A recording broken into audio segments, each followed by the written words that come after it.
Je dis à J que j'ai besoin d'une demi-heure, pas plus, pour me préparer.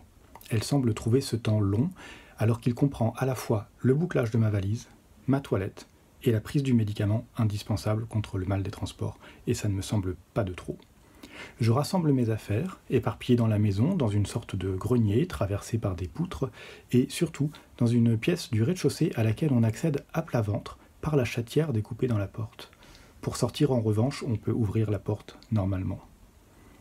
Je trie les 5 ou 6 peluches alignées contre le mur. Je peux très bien les laisser ici, je n'en ai aucune utilité. J'emporte seulement le genre de minuscule ourson sans bras qui ressemble à la larve de kangourou dont seule la tête dépassait de la poche d'une peluche de mon enfance. Les gâteaux que J avait préparés, sorte de panettone massif, sont disposés au sol sur une nappe. Voilà, je suis prêt. Le train part à midi. D'abord, on doit prendre un café en ville. Les 2 femmes qui vont nous accompagner en voiture sont âgées. Elles nous paraissent fragiles. L'une est notre hôtesse que nous quittons au terme de ce séjour. Il est temps de rentrer chez nous. L'autre vient d'arriver. Elle se joint à notre équipée vers le café et la gare. Les 2 s'emmitouflent. Elles parcourent les vêtements de la penderie comme on feuillette un livre. Elles craignent le froid et l'humidité. Une étoffe colorée, très fine, mais vantée comme extrêmement chaude parce qu'elle est tissée avec des poils de plumes. La visiteuse convainc l'autre de porter un long manteau gris matelassé qui la fait doubler de volume. Impatientés par ces préparatifs, J et moi regardons au dehors. Une grande baie vitrée offre une vue fantastique sur la mer. J'aime cette lumière quand la mer est à contre-jour, dis-je à J, car cela produit des reflets irisés.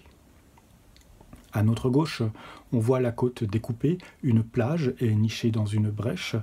Plus loin, un bateau, silhouette noire sur le scintillement de l'eau à cause de cette fameuse lumière. Au fond, des falaises se détachent par plans successifs, de plus en plus clairs, comme en Normandie.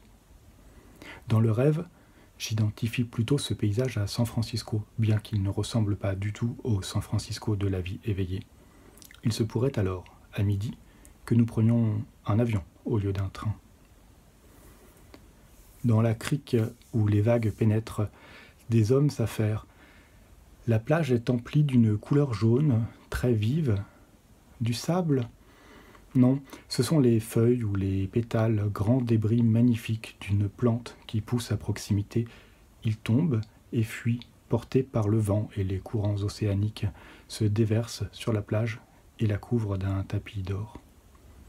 Les hommes travaillent à les répartir mieux, ils préparent la saison. Ils sont très légèrement vêtus, en short, en t-shirt, peut-être encore moins que ça. Et nous attendons toujours que l'emmitouflement se termine pour sortir. Je dis à J, pourtant, au dehors, il fait chaud.